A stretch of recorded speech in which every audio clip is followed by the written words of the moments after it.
Il y a 4 milliards 600 millions d'années, notre système solaire est né de poussière et de gaz qui se sont rassemblés dans un coin de l'univers. Le Soleil a commencé à briller au centre et les petites planètes rocheuses que sont Mercure, Vénus, la Terre et Mars se sont formées autour. Plus loin de l'étoile parente, ont eu lieu des collisions particulièrement violentes d'objets pour finalement former la plus grande planète de ce système planétaire. D'innombrables planétésimaux se sont rassemblés pour faire grandir encore cette géante. La planète a également attiré une énorme quantité de gaz. Elle s'est développée rapidement. C'est ainsi que se sont formées des planètes géantes telles que Jupiter et Saturne. Jupiter ayant un diamètre équivalent presque à 1/10 de celui du Soleil. On estime que lorsqu'il n'y a plus eu de gaz à accumuler, notre système solaire était achevé, avec ses 9 planètes à l'orbite relativement circulaire. La position des deux géantes, Jupiter et Saturne, très éloignées de l'orbite terrestre, a contribué à parfaire la configuration d'un système planétaire qui a permis à la vie sur Terre d'évoluer et de s'épanouir.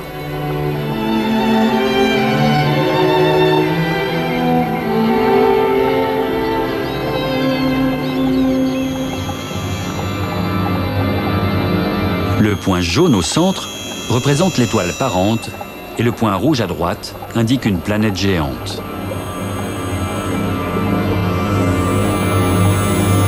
La planète géante attire le gaz dans la zone centrale grâce à sa puissante attraction gravitationnelle. La géante aspire une partie du gaz pour se développer, mais la majorité va passer à côté de la planète. Ensuite, ce gaz va agir comme un jet derrière la géante, une réaction qui propulse la planète vers le centre.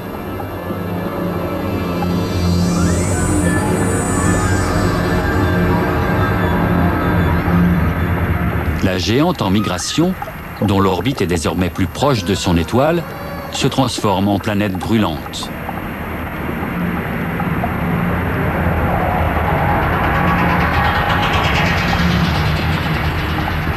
Selon cette théorie, voici comment serait née cette Jupiter chaude à l'éclat pâle.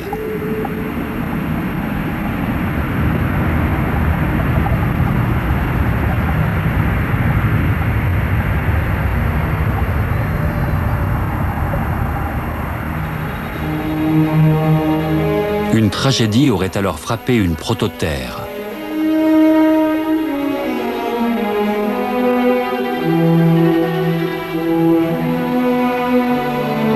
Il est hautement probable qu'une géante en pleine migration provoque des perturbations dans l'orbite d'une prototerre, voire une collision entre elles. Il se peut même que la protoplanète soit envoyée en vrille sur le Soleil et détruite.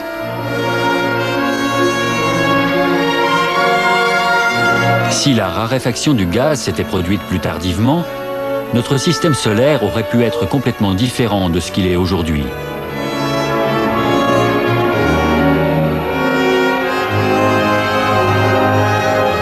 On ne sait pas encore pourquoi le gaz a diminué au bon moment pour former notre système solaire. Mais un phénomène astronomique qui se déroule actuellement pourrait nous en donner une indication. Un grand nombre d'étoiles se forment dans la nébuleuse d'Orion.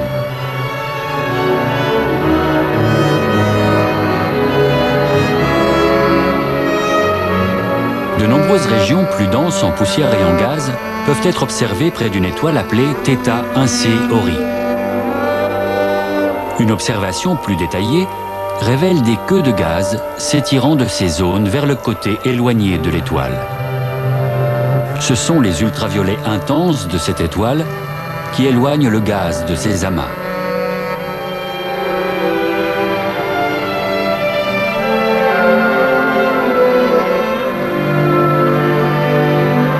Le docteur Artimovitch estime qu'il y a 4,6 milliards d'années, un phénomène similaire a également pu se produire par accident dans notre système solaire.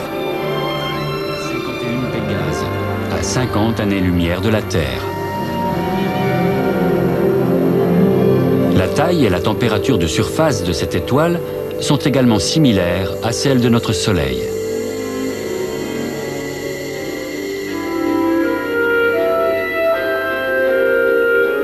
Les données d'observation de cette étoile particulière révèlent un fait étonnant.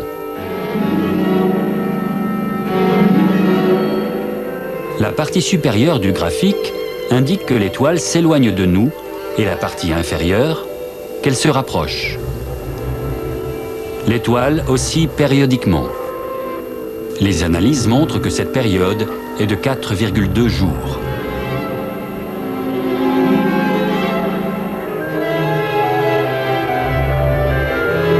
Si ces données se confirment, c'est qu'une planète assez grosse pour provoquer une telle oscillation décrit une orbite autour de cette étoile en seulement 4,2 jours. Elle est environ 60% plus grande que Jupiter. Mais elle a une masse qui équivaut à 60% de celle de Jupiter. Ce n'est pas une planète dense. Nous savons donc avec certitude qu'il ne s'agit pas d'un corps rocheux. Ce n'est pas un objet comme la Terre ou Mars. C'est une géante gazeuse comme Jupiter ou Saturne. La planète décrit une orbite en seulement 3 jours et demi. Elle est située très près de son étoile.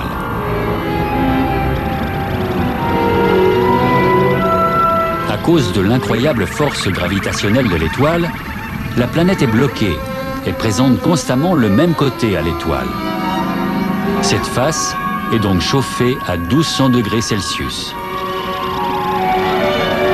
La température extrême entraîne la décomposition en hydrogène d'une grande partie des gaz de la planète. Cet hydrogène disperse la lumière, ce qui donne à la planète un éclat bleu.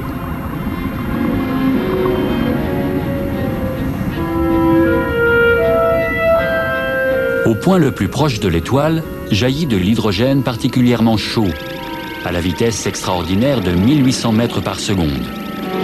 Cela produit des rayures qui enveloppent toute la surface de la planète. Occasionnellement, d'énormes tourbillons sont générés. Ils ont un diamètre supérieur à 6 globes terrestres.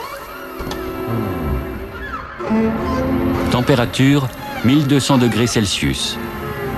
Vitesse du vent 1800 mètres par seconde.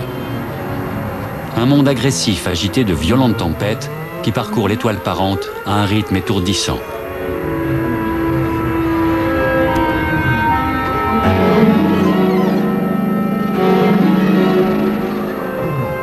Cette planète, tout à fait inimaginable et différente de celle de notre système solaire, s'appelle une Jupiter chaude.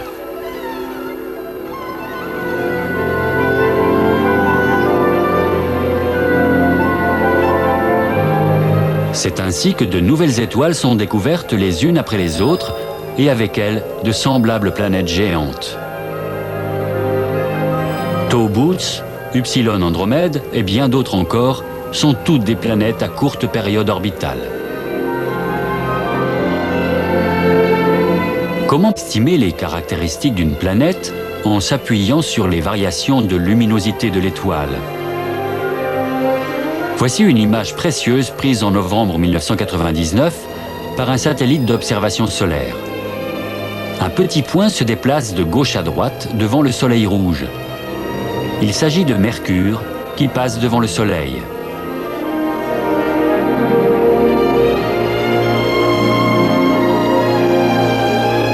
une planète passe devant une étoile, la lumière de l'étoile est obstruée, donc affaiblie. Les légères variations de luminosité peuvent révéler la taille et d'autres caractéristiques de la planète.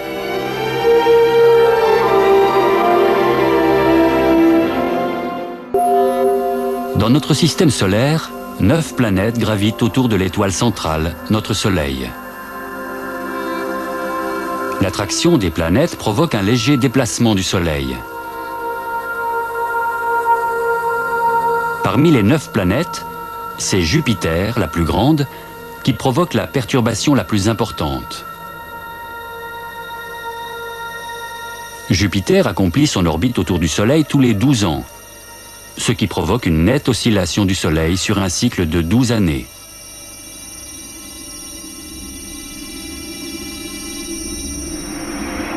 De nombreux objets qui entrent en collision avec la Terre arrivent des zones les plus lointaines de notre système solaire, souvent appelées réservoirs de comètes.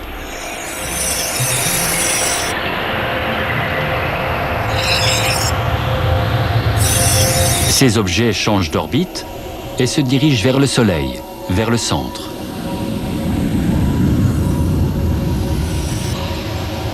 Mais une planète géante se trouve sur leur trajectoire, Jupiter. L'attraction gravitationnelle de Jupiter est si grande que certains s'écrasent sur la géante et d'autres changent d'orbite pour être éjectés dans l'espace interstellaire. Si Jupiter n'était pas là, le nombre de petits objets se dirigeant vers le Soleil au centre serait beaucoup plus élevé et nombre d'entre eux approcheraient la région dans laquelle nous nous trouvons.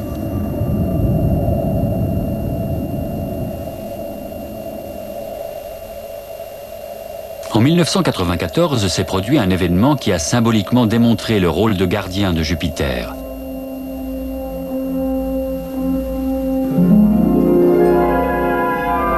La comète Shoemaker-Levy 9, attirée par l'énorme force gravitationnelle de Jupiter, a été réduite en plus d'une vingtaine de fragments qui sont finalement entrés en collision avec la géante gazeuse.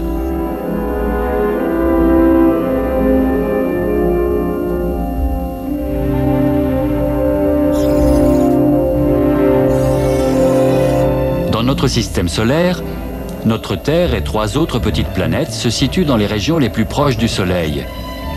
Et les géantes, Jupiter et Saturne, sont plus éloignées.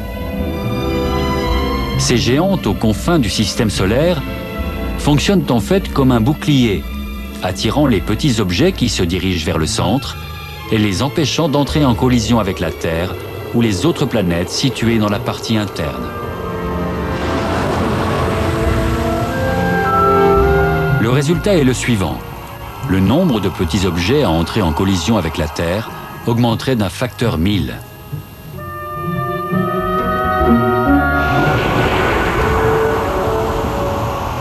Le docteur Wesserill estime qu'une telle fréquence de collision avec la Terre aurait une influence alarmante sur l'évolution de la vie sur notre planète. Une collision avec un astéroïde ou une comète peut provoquer des catastrophes sur une planète. De tels impacts ont souvent causé d'énormes dégâts, allant parfois même jusqu'à menacer la vie d'extinction.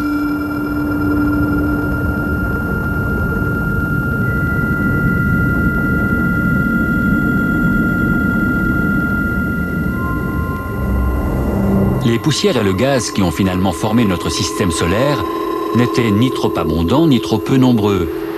Et ils se sont raréfiés au moment idéal pour former ce que nous connaissons aujourd'hui. Notre système solaire est le fruit d'une chance incroyable.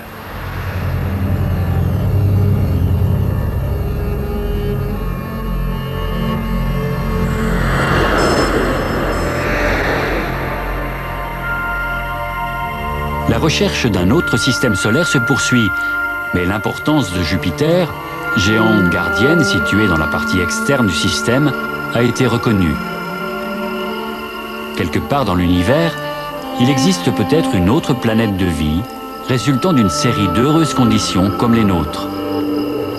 Si nous en découvrons une un jour, il y aura probablement une autre Jupiter dans la partie externe de ce système.